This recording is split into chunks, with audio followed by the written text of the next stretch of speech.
A contempt petition has been filed in the Supreme Court alleging that recent decision to convert Union Territory quota seats in Chandigarh into All India quota seats violates the apex court's ruling in Tanvi Bahal versus Shrey Goyal. To recap, in January this year, a three-judge bench comprising Justices Rishikesh Roy, Sudhanshu Dhulia and S.V.N. Bhatti held that residence-based reservation in PG medical admissions under state or Union Territory quotas was unconstitutional and violated Article 14 of the Constitution. The court allowed only a limited degree of institutional preference and directed that state quota seats be filled purely on neat merit. This decision came in appeals challenging the Punjab and Haryana High Court's verdict concerning Government Medical College, Chandigarh. Despite this, petitioners now claim that the Chandigarh administration breached the court's ruling. They argue that an initial public notice issued on 9th April correctly stated that the remaining PG seats under UT quota would be filled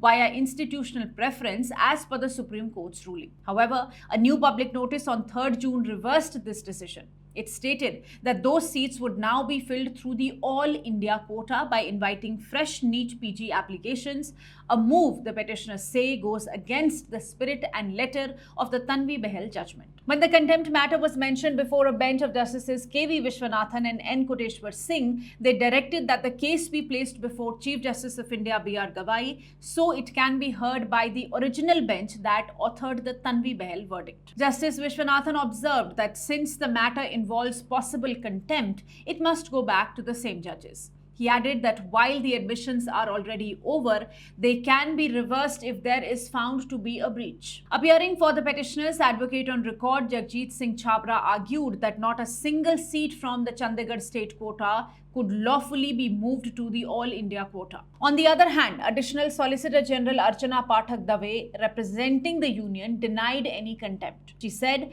that while the Tanvi Bahal ruling struck down domicile-based reservations, it did not prescribe how the vacated seats should be allocated. She also pointed out that admissions have already been completed and students have begun submitting their documents. The Supreme Court has now referred the case to the appropriate bench for further hearing, possibly reopening the debate on the scope and implications of the Tanvi Bahal in future medical admissions.